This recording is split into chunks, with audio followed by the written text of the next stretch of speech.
por lo pronto la necesidad que él tiene de que continúe. Vamos a preguntarle a Sergio Chousa, que Dale. está aquí con nosotros, economista. ¿Es así? ¿Es o fondo o dinero en la gente? Buenas, Luciana. Buenas Bienvenido. tardes.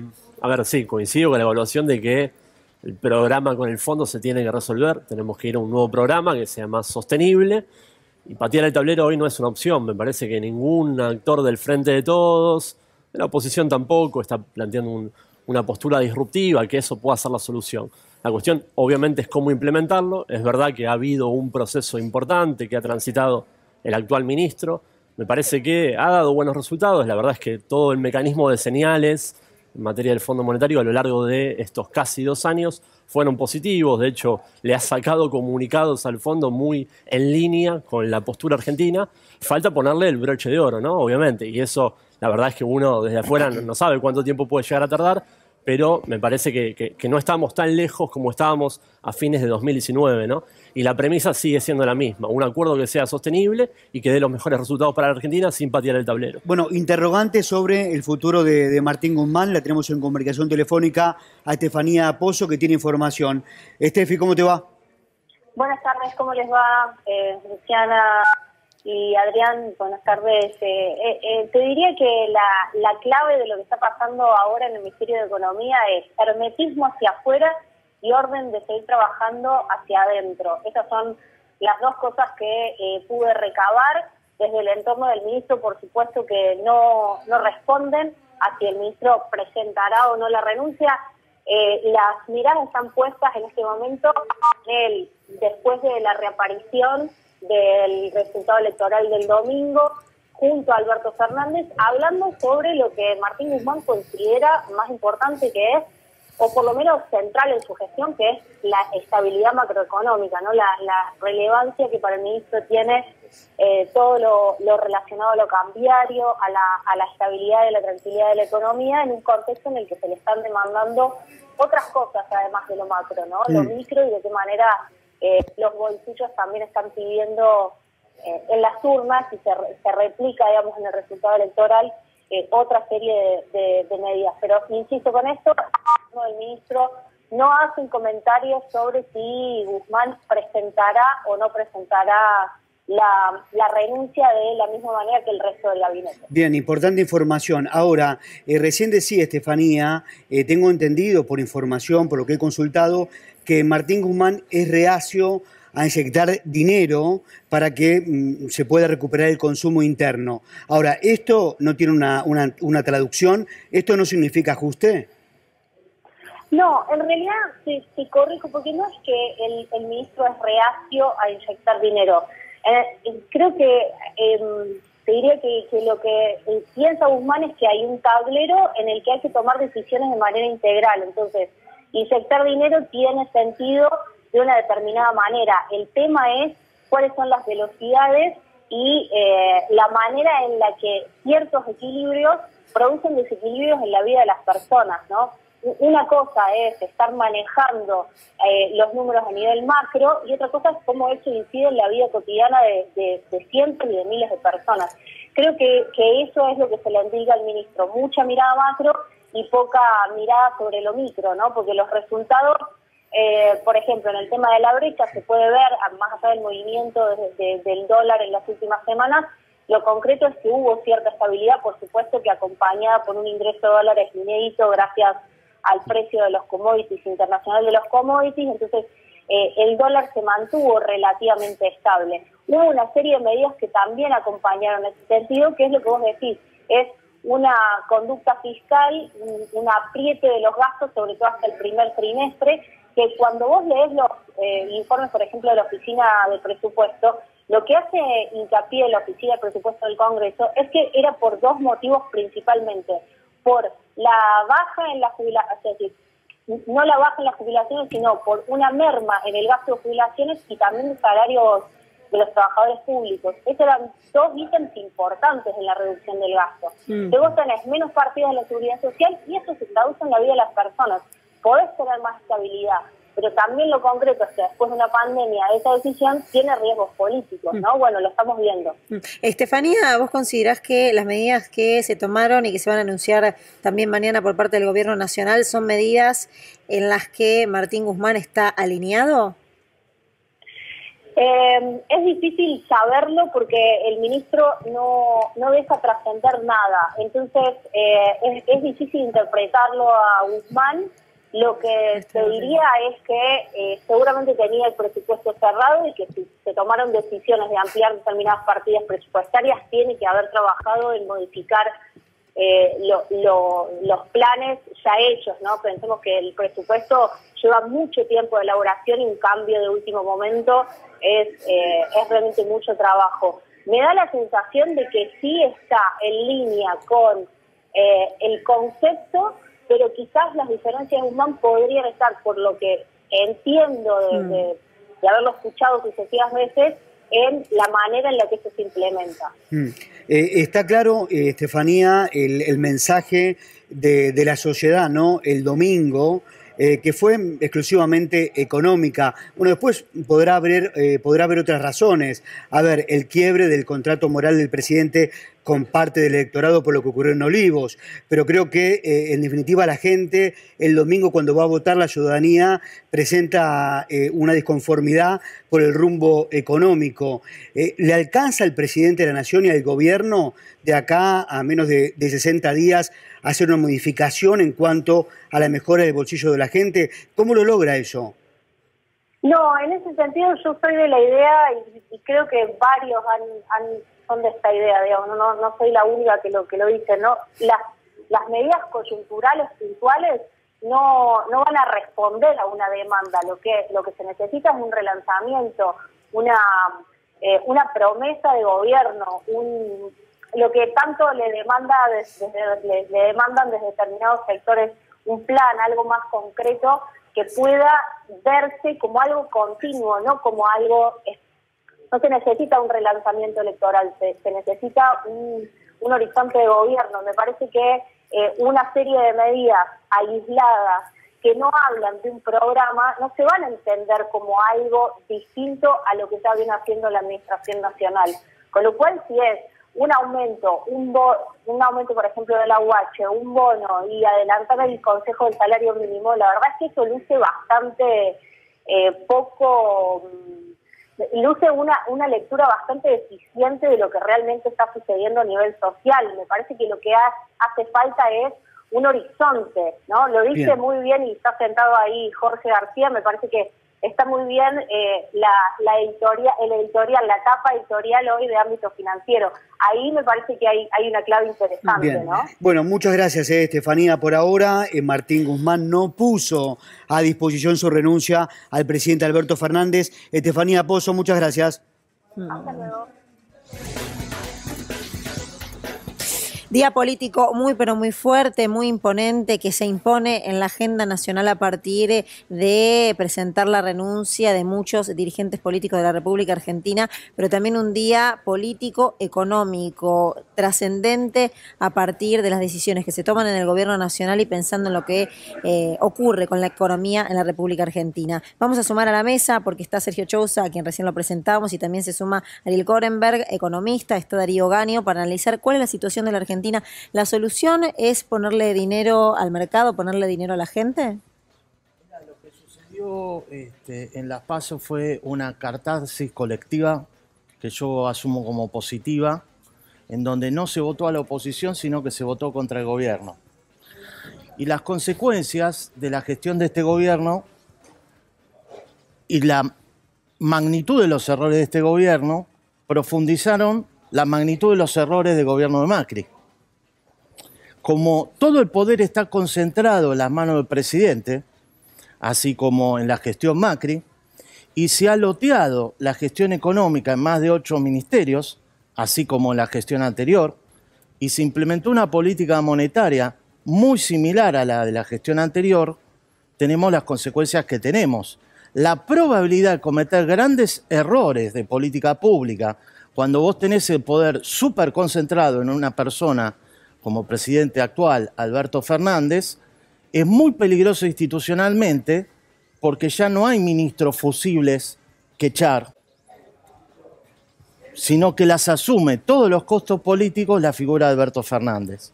Cualquier palabra, cualquier equivocación del presidente se traduce, para simplificar, en un salto en el dólar que ha sido contenido con un boom de títulos públicos que nos hace recordar a la época de La Baña, cuando se fue del gobierno de Alfonsín, previa a la hiperinflación, festival de bonos, que costó al erario público 30.000 millones de dólares, contener al dólar al día de hoy al mismo precio en que saltó el dólar en septiembre del año pasado. ¿Coincidís? Bueno, a ver, hay una cuestión que es de índole política, que es que todos los ministros son fusibles, eso está claro. A mí me parece importante la señal política que dé buena parte o todo el gabinete, así como el presidente mismo asumió el mensaje el mismo día de la elección y reconoció la derrota, reconoció que hubo errores y se comprometió a corregirlos. También me parece que hay que poner en contexto, ¿no? El primer ministro de Economía de la administración de Mauricio Macri le duró exactamente un año, ¿no? Este ministro de Economía sigue hace ya casi 2 años, con lo cual no hay ningún fusible que haya sido quemado, digamos, todavía hay hilo en el carretel como para no horadar, si se quiere, la figura presidencial. Dicho esto, me parece que por ahí hay que parar un poco la pelota, mirar bien el panorama y tampoco precipitarse en algunas decisiones. Ahí estoy medio en línea con lo que decía Estefanía recién, de que por un lado es importante dar medidas de alivio, hay sectores que están muy dañados, el paso de la pandemia fue brutal, sobre todo para un país tan dañado previamente como Argentina, pero ojo, no hay que tampoco tomar decisiones que después se te terminen volviendo un boomerang, porque lo cierto es que esto es una elección de medio término y quedan 2 años de gestión. Y hoy en día, cuando uno ve el panorama hacia adelante, no la foto pasada, que es muy mala, no la foto presente, que es muy mala, pero cuando uno ve el panorama para adelante, bueno, ve un panorama un poco más despejado en materia económica, con lo cual no sea cosa que termines de alguna forma matando a la gallina de los huevos de oro y dinamites posibilidades de darle consistencia al proceso de recuperación económica por precipitarte mucho con decisiones muy del momento, muy efímeras, como hizo Mauricio Macri en 2019, cuando perdió las PASO, implementó un programa totalmente demagógico, sí recuperó algunos puntos desde lo político, es verdad, pero eso le hizo mucho daño a la Argentina en el mediano plazo. A ver, Ariel, Sí. es ilógico, ¿no?, que una parte de la sociedad el domingo haya votado por Juntos por el Cambio. Creo que lo que hizo Juntos por el Cambio es capitalizar esa bronca. Claro. Y se lo preguntaba Gustavo Silvestre. ¿Lo que vimos el domingo fue voto bronca o un distanciamiento ya definitivo de ese electorado con el presidente de la Nación? Yo no puedo interpretar lo que votó el pueblo en sus diversas clases sociales. Lo que hay es un hastío respecto de la dirigencia política que no determina de solucionar la macroeconomía y que trata de tapar con AUH, IFE o ATPs los problemas que no soluciona un banco central que depende totalmente del presidente y en este caso de la vicepresidenta. Si vos no tenés un banco central independiente del poder político, toda emisión monetaria irá a parar al dólar. Entonces está muy frustrada la gente. Por ejemplo, yo tengo 52 años y tengo 5 crisis macroeconómicas disruptivas encima. La del 75 incluida. La del 75, que fue por parte de un gobierno peronista, para ver el momento actual y tener algún espejo que no es necesariamente igual, por supuesto, generó 5 ministros de Economía. La del 89-90 también. La del 99, que logró postergar Menem y hacerle estallar a De la Rúa, generó en el 2001 5 ministros de Economía. Yo no veo por qué tanta alarma si un gobierno pierde que los ministros presenten la renuncia, cuando el que debería pedir la renuncia es el presidente. De todo modo, eso es un matiz que quiero hacer. No veo cuál es la alarma si lo mismo le pasó a Macri luego de aquel infausto domingo en que no le permitió a Melconian asumir el ministerio y tuvo que volver a llamar a Duhovne. Es decir, esta es la fragilidad institucional y económica que tiene este país y que el pueblo argentino en sus distintas generaciones está cansado de ver. Darío, ¿cuál es tu lectura de Martín Guzmán, ¿consideras que es el ministro de Economía que hoy debe estar en la Argentina para afrontar esta nueva etapa? ¿Cuál es tu análisis? A ver, por suerte no renuncian los presidentes cada vez que se pierde una elección legislativa a nivel global, digamos, si no eso traccionaría una crisis política universal dentro del país, no solamente en la interna del partido gobernante. Digo, nosotros de hecho... ¿Y por qué tanta dificultad que renuncie un ministro si, por ejemplo, Martín Guzmán, recordemos... Un presidente. No, porque dijiste presidente, por eso me quedé con la... Claro, tenemos un presidente ultra débil, como aquel presidente o presidenta que teníamos en el 75.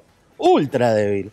Entonces, ¿pero por la derrota de las elecciones? ¿O por antes de la derrota de las elecciones? Porque la decisión de la cuarentena estricta pasó por arriba del propio ministro. No, pero ahora estamos tratando, digo, acá estamos tratando de ver lo que vino del domingo. Parte del voto fue. Pero no dijiste que no ibas a especular de por qué venía el voto. Yo coincido con esa, me parecía perfecto. Bueno, está bien, es del lado entonces de la gente que yo conozco. Está bien, no, digo, porque si no es una elección legislativa donde obviamente en ninguna parte del mundo por perder una elección legislativa por un par de votos hay una renuncia del presidente. Lo que no comprendo es por qué tanta dificultad para que renuncie el ministro de Economía si está renunciado y limado desde que no pudo echar a un mero subsecretario de Energía. Ese es otro punto. Ahí, no, es un punto central porque es necesario que pase esto. Ahí es donde... ¿Cómo el Movimiento Nacional Justicialista no tiene gabinete de reemplazo? El partido mayoritario del país. A ver, el tema ahí, me parece que ante la pregunta de Luciana, yo igual les quiero hacer una pregunta con el tema dólares, ¿no? Porque ahí... Pero antes para ir un poco a lo que es el día, que son la renuncia de... La puesta a disposición de la renuncia de varios. Poner a disposición. Exacto. Eso pasa desde el final de Alfonsín hasta el presente. Es una Cuando se política. pierde una elección parlamentaria en forma tan contundente como en el año 87 frente a Cafiero, todos pusieron la renuncia a disposición y Alfonsín rearmó el gabinete. Sí, Darío, un segundo, de lo del ministro Guzmán, sí. Me parece que a ver, las renuncias no vienen hoy de los ministros del área económica. Lo que se achaca de los últimos 2 años con respecto a la economía son dos cosas. Una es la aplicación de medidas de contención. Es decir, que la aplicación sea mejor o sea más contundente, digamos. Eso es de hecho, cuando destacábamos que hay países que usaron más parte de su gasto público, Ariel me va a decir, claro, porque tenían espalda. Bueno, no importa, porque el macrismo no dejó mucha espalda. Podemos también pensar que el gasto público en Argentina no subió tanto como para pensar que haya habido una contención absoluta. Eso es por un lado. Y por el otro, siempre lo vimos y lo vemos en esta interna que obviamente tiene el Frente de Todos, una coalición gobernante, es esto de los mensajes, lo confrontativos que ha sido desde la Rosada o contundentes con, por ejemplo, temas que para cierta parte de la coalición gobernante eran muy importantes, como por ejemplo, qué hacer con los formadores de precios, más allá del debate de si forman los precios o no los forman, qué hacer con el tema de Vicentín y qué hacer con varias de las cuestiones que evidentemente tienen carpeta el área económica, principalmente el FMI, evidentemente. Darío, voy a otro punto y ahora retomamos con la economía y lo converso con Agustina. A mí me llama la atención que nadie del área de comunicación del gobierno haya puesto la disposición de renuncia del presidente de la Nación. Creo que uno de los grandes fracasos de este gobierno fue la comunicación, no lo digo yo. Si uno habla con algún votante del Frente de Todos, te lo señala como uno de los errores del gobierno de Alberto Fernández, es la comunicación.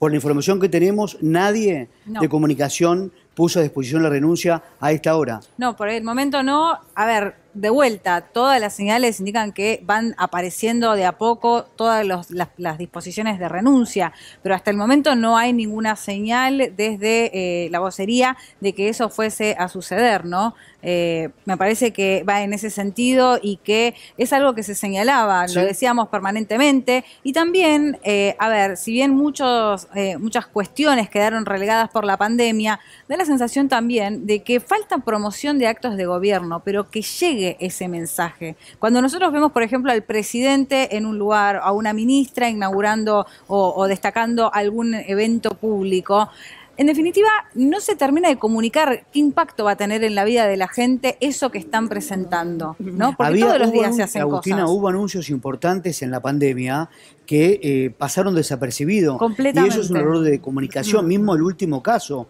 con lo que ocurrió con la docente. El presidente dijo que el debate que dio la maestra en el colegio, fue formidable, y después el ministro de Educación había criticado a la propia docente. En minutos vamos a continuar con más análisis. Estamos en una tarde, Luciana, bueno, con mucha información. La mayoría del gabinete de Alberto Fernández, bueno, puso a disposición la renuncia. Hacemos una pausa muy pero muy cortita, nos informamos juntos hasta las 4 de la tarde, ya venimos. Minuto a minuto, analizando una tarde, bueno, muy caliente en información. Vamos a saludar a Daniel Menéndez, que es el coordinador nacional de Barrios de Pie. Gracias, Daniel. Y también se encuentra Leonardo Fabré, secretario general del Sindicato de Trabajadores de ANSES. Gracias, Leonardo, por venir. Gracias. ¿Cómo está evaluando esta tarde? La mayoría del gabinete puso a disposición su renuncia. ¿Cómo lo evalúa? Y es una crisis predecible que tiene el gobierno. Yo, en lugar de Fernández, aceptaría unas cuantas de esas renuncias, ¿no? Nos podríamos sacar a la cámpora de encima y empezar a tener un gobierno más serio. Pero es cuestión de gustos.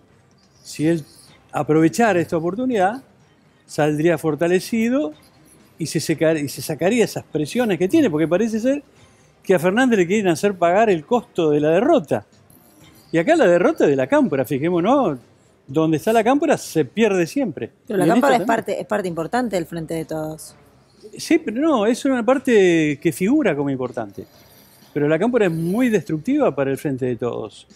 Nos ha roto la idea de la unidad. Realmente... Pero la cámpora es Máximo Kirchner, es Cristina Fernández de Kirchner. Y bueno, si Cristina, con esto está demostrado que su conducción está muy cuestionada. ¿La de Cristina? Si no hubiéramos ganado otra vez. Pero no ganamos. Ahora Pero el presidente es Alberto Fernández y las elecciones lo que muestran es Alberto Fernández es el presidente, una crisis en todo caso, un error de todo un gobierno que quedó reflejado en las urnas. Pero toda esta jugada tan infantil, además, va dirigida a bajar un presidente. Y la verdad que el presidente, como candidato, no lo elegimos nosotros, lo eligió Cristina. Y ustedes saben que yo tuve una posición al respecto. Yo no estaba de acuerdo con que Fernández fuera el presidente de la Nación, pero ya es el presidente de la Nación, y esto me parece realmente una jugada muy, muy fea, muy de la cámpora, ¿no? Ahora, lo que usted dice difiere con lo que señaló Seco, el intendente de Ensenada. Sí, bueno. Cuando se intenta esconder al kirchnerismo, se pierde, dijo Seco. No, es al revés. Es al revés. Cuando se intenta esconder al peronismo, se pierde. Y han intentado esconder al peronismo, dividirlo, nos dividieron, y bueno, este es el resultado. Daniel, ¿cuál es tu mirada del Frente de Todos, que es una coalición que ha logrado ganar la elección, que tuvo y que hace 2 años que gobierna y que el último fin de semana parte de ese electorado le dio la espalda? Yo creo que hay que tomar nota. Yo creo que la nota que debiéramos tomar tiene mucho más que ver con acelerar políticas, con fortalecer políticas que tienen que ver con mejorar el ingreso, con mejorar la generación de empleo. Yo creo genuinamente que no es un problema de nombres. Acá es un tema que el proceso de reactivación en la Argentina se ha post pandemia encaminado, y lo que hay que hacer es acelerar que ese proceso de reactivación derrame mucho más en mejora de salario, mejora de ingresos, y eso debería ser la agenda que tenemos que impulsar. Obviamente hay compañeras que integran el Ejecutivo que encontraron esta forma de expresar lo que recogieron de la elección. Me parece que Alberto, obviamente, lo que hoy se ha puesto en evidencia es algo que es obvio, digamos. Los ministros tienen todo el tiempo la renuncia a disposición. Me parece que es una necesidad resolver esta situación rápido y después ponernos a laburar. Yo creo que hay que cambiar. ¿Vos crees que tiene que haber modificaciones de cambios de ministros dentro del gobierno nacional? Me parece que no es lo central. No me parece que es un tema, ni que la gente... Me parece que la gente no... Si vos hoy preguntás quiénes son los ministros, a la gente, yo creo que la gente conoce 1 o 2 ministros, no más.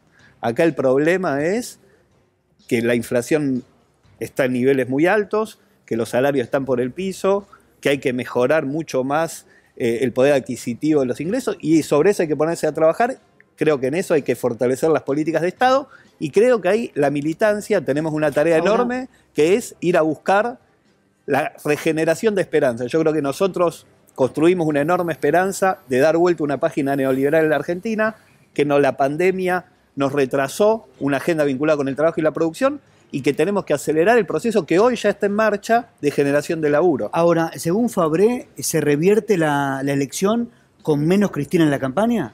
Sí, con menos Cámpora. Vos nombrás Cámpora en los barrios y ya perdiste el barrio. Entonces, ni qué te cuento las cosas que pasan en ANSES, en el PAMI, la serie de abusos, el reemplazo de jefes de carrera la verdad, por compañeros que a veces no tienen la más mínima idea de lo que es el formato del empleado previsional. O sea, hemos sufrido mucho. Yo tengo otra lectura, discúlpeme. Nosotros, de hecho, ayer hablando con una mujer que es parte de un comedor, al contrario, justamente remarcaba el trabajo de algunas bases, de algunos integrantes de la Cámpora en algunos barrios. Está bien, yo respeto tu opinión. No, pero lo dijo acá al aire. Sí, yo respeto todas las opiniones, pero yo trabajo en ANSES. Y la verdad, el resultado que yo veo es totalmente negativo, y no es solamente en ANSES. Todas las áreas que maneja esta organización es captura de cargos. Son militantes ganando 300.000 pesos por mes. Entonces, eso está en contra. Esto no se arregla con más plata. Esto no se arregla distribuyendo más dinero. La gente humilde tiene orgullo, tiene dignidad. Y esto no se arregla. ¿Creen? No, hay que ponerle plata. No. Hay que ponerle dignidad. Hay que ponerle un proyecto nacional y popular, que el peronismo lo tiene. Ahora, no le podés hablar de un proyecto nacional y popular que deviene del peronismo, porque ellos piensan que esto es pasado, que ni siquiera hace falta un plan.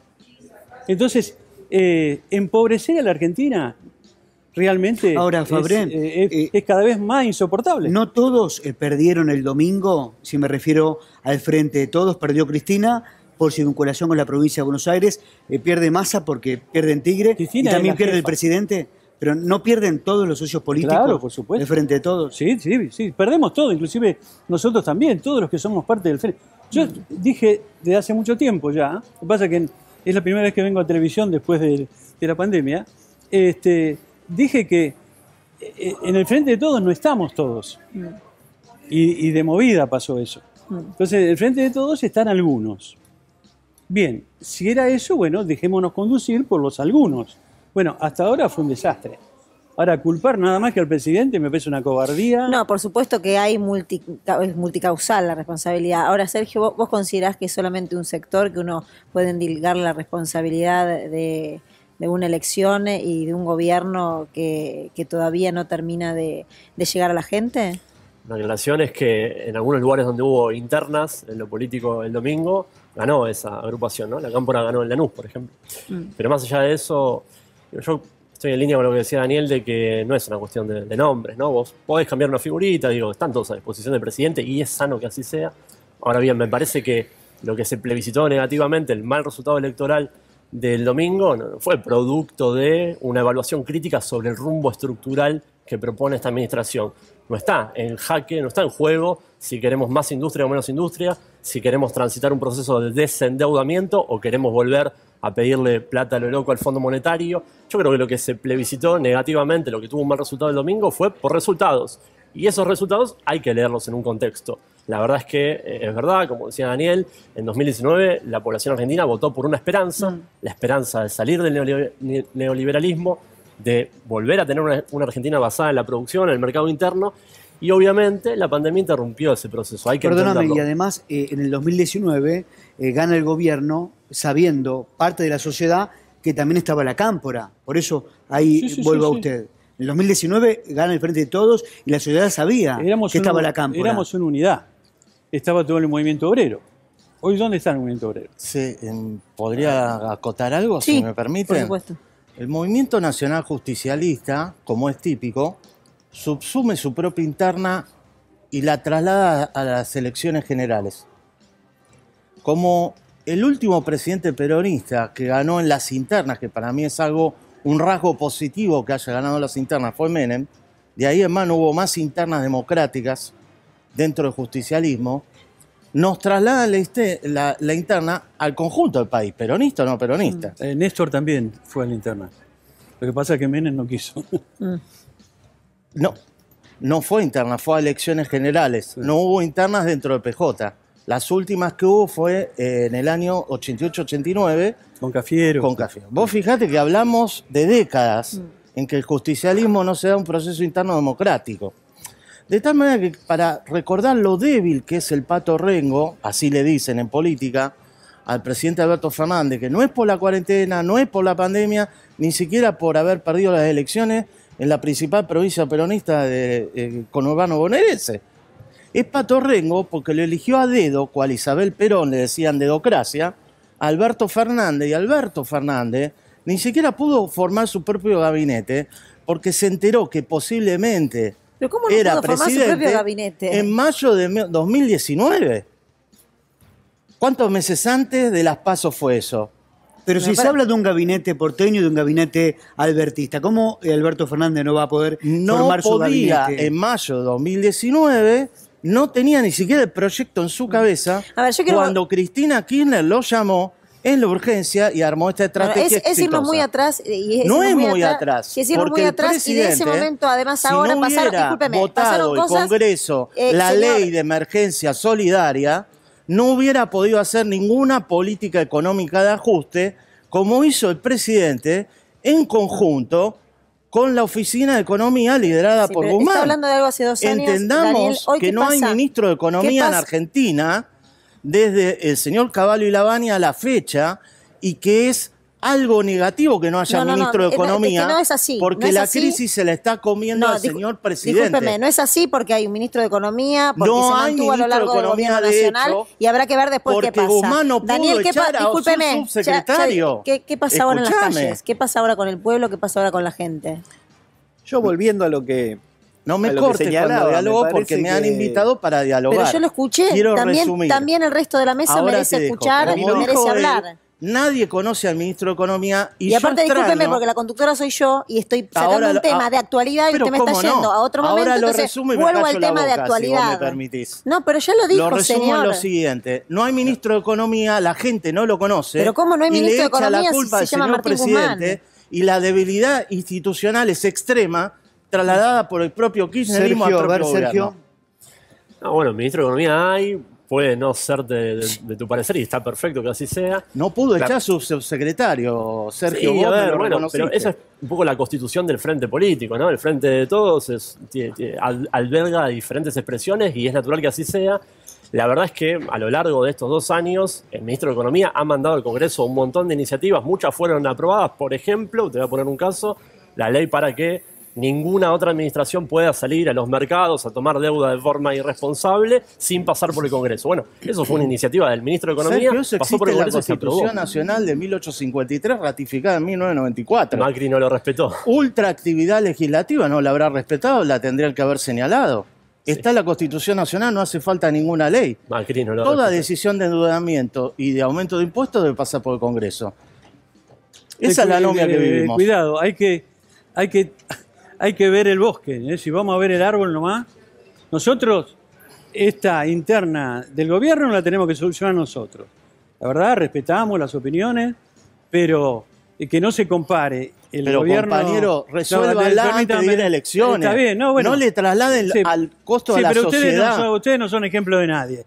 Yo soy Ariel Korenberg, hablo por mí mismo. Sí, te así digo, es fácil, estoy harto de tener 5 crisis macroeconómicas que no se hagan cargo los distintos gobiernos que han ya sabe, el pueblo hemos tenido en nuestro bendito país. Y nuestros hijos se quieran ir del país. Déjame terminar. Vos pedís que te dejen hablar. ¿Cómo no? Acá hay un problema interno dentro del movimiento nacional. Mi movimiento nacional, nuestro movimiento nacional. Lo tenemos que solucionar internamente, con mayor grado de humildad. Como dijo Daddy Brieva alguna vez, ¿no? A ver si volvemos mejores. Con mayor grado de humildad. No puede ser que si disentimos. Yo, por ejemplo, hice una crítica respecto a los aumentos que se le han dado a los jubilados. Dije, no le podemos pagar con bono a un jubilado. Es inconstitucional. Bueno, ya me tratan como un adversario, o como un enemigo. O sea, si no sos un tipo sumiso, el cristinismo en general, que no es el kirchnerismo. El kirchnerismo se murió con el mejor presidente argentino que tuvimos, que fue Néstor Kirchner. Ahora, para ellos, donde vos le opinás algo distinto, que es productivo, que es constructivo, pasás a ser el enemigo. Es tan brutal ese sistema. ¿Qué es lo que pasa ahora? Ahora, es preocupante el panorama que plantea. Si usted ya nota estas diferencias entre el cristinismo y el albertismo, atención porque faltan 2 años. Claro. Creo que lo que se tiene que resolver acá es la unidad. Ayer, de hecho, lo contaba Gustavo, Luciano, hubo una reunión entre el presidente y Alberto Fernández. Sí, aparte, lo peor que puede pasar acá es una división en el frente de todo. Es respetar las instituciones. La primera institución es la presidencial, en este caso, que aparentemente le quieren cargar todo al presidente. Ojo, yo con el presidente no soy amigo, lo conozco, pero no tengo nada en común.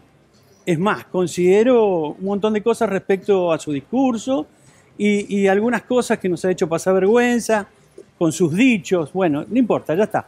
Pero a la vez en el 2020 el presidente manejó muy bien la crisis sanitaria. Muy bien. Ahora lo están matando. Bien. Yo considero que eso es un error. Entonces, lo que ha hecho bien, lo ha hecho bien. Ahora después se equivocó en algunos temas, de política exterior, lo que sea. Pero lo que ha hecho bien, lo ha hecho. Y este es un problema que tenemos en el movimiento nacional y lo tenemos que arreglar nosotros respetando las instituciones. Nuestras instituciones. Daniel, se dieron a conocer algunas medidas que va a adoptar el gobierno nacional, algunas otras que van a ser anunciadas probablemente mañana. ¿Estás de acuerdo? ¿Son suficientes? ¿No alcanza? Yo creo que el resultado electoral puede ser una oportunidad. Digamos, ¿no? Obviamente, la primera es la cohesión y la unidad. Nosotros, a nadie le sobra nada. El Frente de Todos es una coalición con distintas identidades, con distintas procedencias, y creo que ahí hay un valor para construir algo lo suficientemente amplio que pueda evitar que se consolide el neoliberalismo en la Argentina, y eso me parece primordial. Lo segundo es el llamado de atención, tiene que ver esencialmente con un proceso que se vio afectado en las condiciones materiales de vida de nuestra gente. No se diferencian entre 2 modelos de país, que nosotros lo tenemos claro, pero lo tienen claro los dirigentes, lo tienen claro quienes miran un poco más allá de la realidad cotidiana y saben que hay una política que lleva al endeudamiento, una política que lleva a la producción y al trabajo, pero la pandemia nos hizo que ese modelo de país no termine de mejorar condiciones de vida de muchísima gente que hace 6 años que viene muy mal. Entonces, acelerar el proceso, que se vea que hay una recomposición del consumo, una recomposición de la actividad, hay que dar rápidamente una vuelta de página a la pandemia y tomar medidas que aceleren eso que todavía la gente no percibe. Me parece que ahí está el llamado, sostener un gobierno que se asentó en un modelo que necesitamos que se consolide. Pero ¿cómo, Daniel? Porque ahí creo que Fabré planteó un punto. ¿Cómo se sale? ¿Qué presidente vamos a ver a partir de ahora? ¿Un presidente más ligado a la vice, más albertista, un gabinete más con más hombres de Alberto Fernández? ¿Qué se va a ver ahora? Aquí está planteando con menos Cámpora, con menos Cristina. ¿Cómo tiene que salir ahora el gobierno adelante? Yo creo que hay un elemento muy claro que nos constituyó en el 2019. Hay un volumen que expresa la vicepresidenta Cristina que es, sin duda, una ascendencia sobre nuestro pueblo enorme, y tenemos claro que con eso no alcanza. Necesitamos que exista un sector del peronismo, que exista la CGT, que existan los movimientos sociales, que exista un liderazgo en Alberto. Me parece que eso hoy, obviamente, en una situación de llamado de atención de nuestro pueblo, entra en discusión. Rápidamente hay que saldar, entendiendo que nos necesitamos todos, que nuestra gente hoy está, digamos, preocupada, llamando la atención, pero nosotros, todos quienes integramos el Frente de Todos, tenemos claro que si no estamos en condiciones de ponernos de acuerdo, lo que viene es muchísimo peor. Por más que renuevan caras, por más que busquen esconder lo que van a realizar, tenemos claro que sería un enorme retroceso. Entonces, llamado de atención, fortalecer las políticas que aceleren y mejoren los ingresos de nuestra gente, y después la militancia social, la militancia política, las organizaciones de base, dialogar con los vecinos. Acá hay que dialogar, porque acá, si uno ve los números, Cambiemos obtuvo 100.000 votos más, pasó de 2.900.000 a un poquito más de 3 millones de votos en la provincia de Buenos Aires.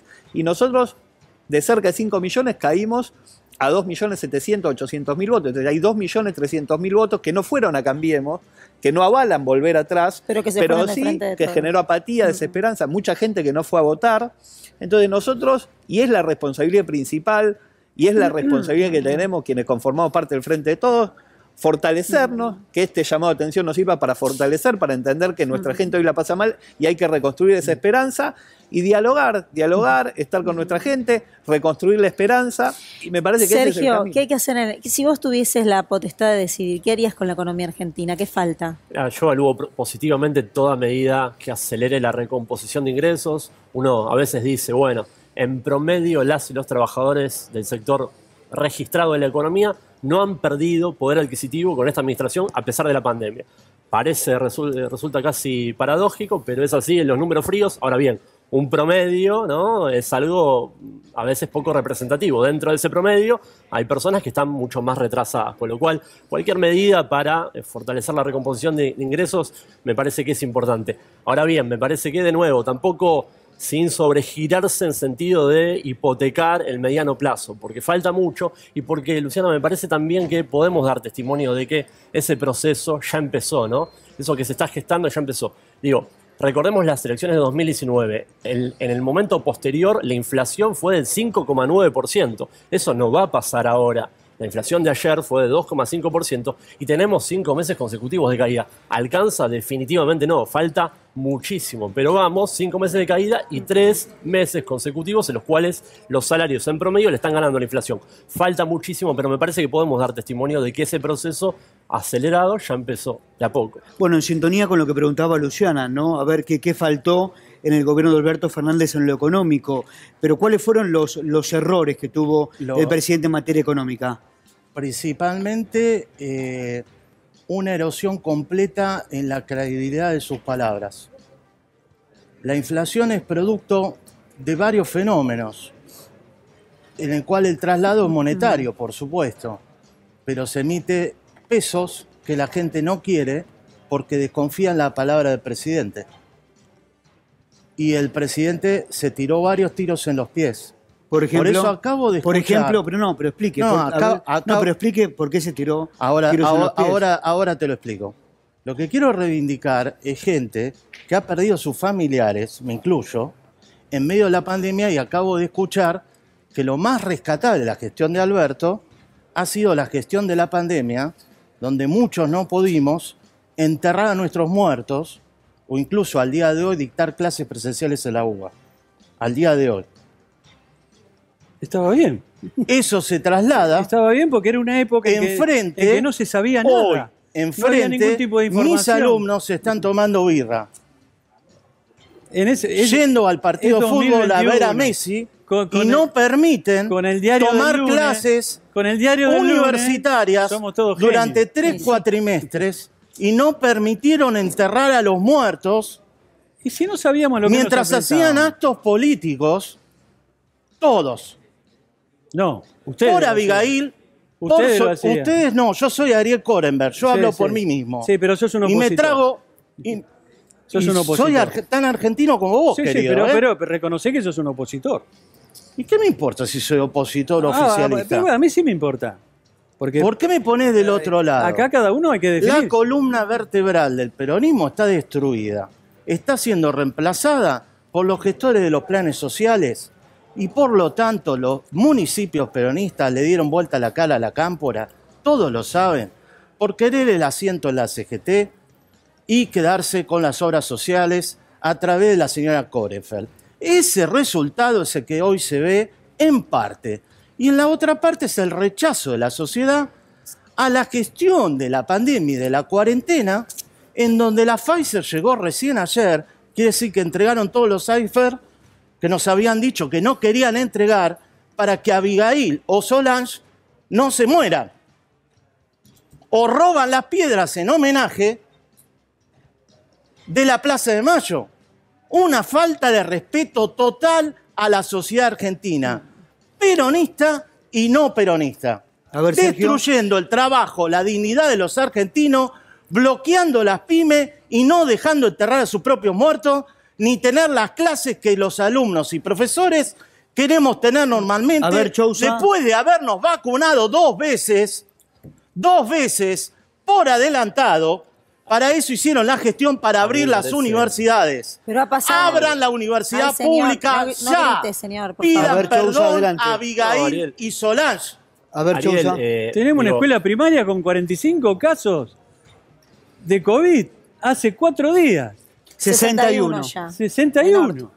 ¿Tú en qué país vivimos? Pero además decisiones que se tomaron en todas partes del No mundo. hagan el hasta en entierro de Israel. Maradona o el partido con No, Ariel. Messi si tienen esos miedos, señores. Yo no tengo miedo porque el propio gobierno dijo que te tenés que vacunar con 2 dosis. Imperialismo ruso, imperialismo yanqui de la otra, porque la gestión de la pandemia ha sido un desastre.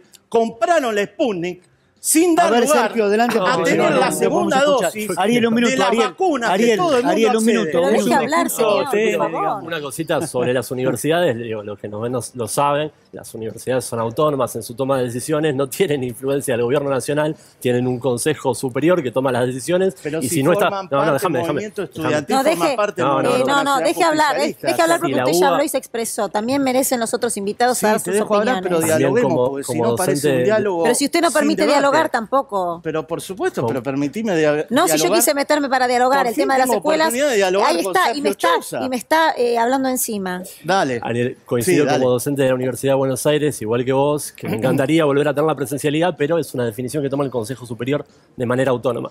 Dicho esto, coincido con lo de Leonardo del diario del lunes. La verdad es que, como hoy evaluamos la necesidad de medidas ante la pandemia, no era de la misma forma que la evaluábamos en febrero de 2020, donde veíamos con mucha preocupación cómo colapsaban los hospitales en Italia, en España, y eso era muy doloroso, y acá en Argentina, y principalmente en la provincia de Buenos Aires, no ocurrió. Dicho esto, una cuestión sobre la economía, lo tengo que decir. También fue muy maniquea la respuesta de los economistas opositores respecto a las medidas ante la pandemia, cuando en un momento inicial pedían una respuesta de asistencia al sector privado, inmediata, suficiente, con volumen, y después, un par de meses posterior, empezaron a quejarse por los efectos. Claro, vos no tenías otra alternativa que emitir pesos, una parte para asistir al sector privado. Era necesario. Ahora bien, eso iba a traer consecuencias, ¿Puedo obviamente. ¿Qué responderte, hacíamos? Sergio? ¿Me ¿Qué hacíamos? permite? ¿Qué alternativa teníamos? ¿Puedo? A ver, Ariel. El gasto público de asistencia COVID fue exactamente 3,1% de acuerdo a la información tomada del Ministerio de la Producción y de la Oficina de Presupuesto. Un cruce de datos con el INDEC y la FIP nos dice que llegó apenas a 1/3 de las pymes registradas y bajó en el ATP número 5 al 15% la masa salarial, en tanto que el IFE alcanzó solo al 16% del ingreso de los monos tributistas A y B. Pero vos querías más. Esto sí, claro. Bueno, está bien, entonces no nos quejemos de las consecuencias después. Yo estoy de acuerdo, estoy de acuerdo con vos. No. Estoy de acuerdo con vos, pero la oposición, vos En sabés el que... medio de la cuarentena bajaron la tasa de interés, eso es un problema de la política monetaria. Ahora, al bajar la tasa de interés, la preferencia por liquidez que se hace en estos momentos de crisis, obviamente iba a ser en dólares. Priorizaron otras cosas. Ahora, los créditos a tasa 24, el IFE y el ATP no capilarizaron al tejido productivo y al tejido social como corresponde. Hay un problema de implementación de la propia política populista por parte del gobierno populista. Ariel, ahí continuamos. Nos llama Rafael No hay Palavecino, nuestro Estado. compañero que está en Casa de Gobierno, ¿Se lo está en afanan? Casa Rosada en estos momentos, para contarnos qué es lo que está ocurriendo allí en horas decisivas. Rafael, ¿cómo te va? Muy buenas tardes.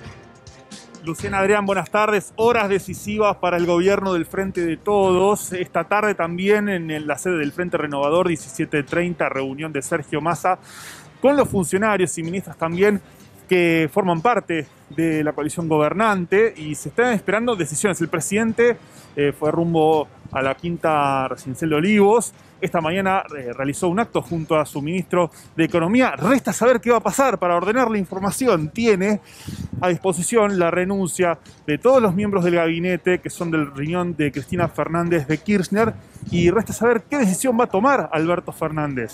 Si va a ratificar nuevamente a su jefe de gabinete, Santiago Cafiero, y al ministro de Economía, Martín Guzmán. Y la verdad que todo este ruido que estamos escuchando, especulaciones, hipótesis, teorías, también se trasladan al plano económico, al plano de la economía, incluso están muy expectantes en la City sobre lo que está sucediendo ahora y qué decisión va a tomar Alberto Fernández. Para ponerte quizás en plano de lo que sucede, hasta Martín Sabatella, estamos hablando de los ministros, ¿no? Ministros y funcionarios de primera línea, pero hasta Martín Sabatella, que es un hombre cristinista, puso a su disposición la renuncia en Acumar. Rafa, a ver, vamos a repasar en los minutos que nos quedan, vamos a repasar cuáles fueron los ministros que pusieron a disposición su renuncia al presidente Alberto Fernández. Vamos a repasar los nombres, a ver. Vamos a repasar los nombres. Quizá el más resonante, déjeme decirle, Guado de Pedro, ministro del Interior, fue uno de los primeros en que se conoció que presentó la renuncia. Martín Soria, ministro de Justicia. Luana Volnovich, titular del PAMI. También Fernanda Raberta, titular de la ANSES. Para separar y tamizar, ninguno de los ministros, por caso Alexis Guerrera, que es el ministro de Transporte, puso a disposición su renuncia. Ninguno de los ministros o funcionarios de Sergio Massa puso aún a disposición su renuncia, y restará ver qué hace. ¿Por qué? Porque ayer, en estos días, en estas horas que le siguieron a los resultados de las primarias abiertas, simultáneas y obligatorias, se empezó a especular con la posibilidad de que ante un cambio en el gabinete del ministro Santiago Cafiero, de Martín Guzmán, bueno, empieza a tener más gravitación el ala de Sergio Massa. Todo esto resta definirse. Todos están mirando qué decisión va a tomar Alberto Fernández, porque ¿qué es lo que va a decantar a partir de un eventual o no cambio en el gabinete? Si se, entre comillas, radicaliza el gobierno nacional, es decir, si empieza a realizar medidas en las que ponga plata en el bolsillo de la gente. Radicalización quizás es una palabra que utilizan los que miran de forma negativa la posibilidad de que el gobierno realice medidas que dan más ayuda a los sectores postergados por la pandemia y que vienen rezagados por los 4 años del gobierno de Mauricio Macri. O continúa en la senda que criticó Axel Kicillof, el gobernador bonaerense, donde pidió ser menos fiscalista y poner más atención a los sectores postergados. Bien, Rafa, vamos a volver enseguida. Atención, porque es un día muy importante de lo que pueda ocurrir en la Casa de Gobierno y también en Olivos. Agradecemos a nuestros invitados. Muchas gracias por haber venido. Gracias. A ustedes, gracias.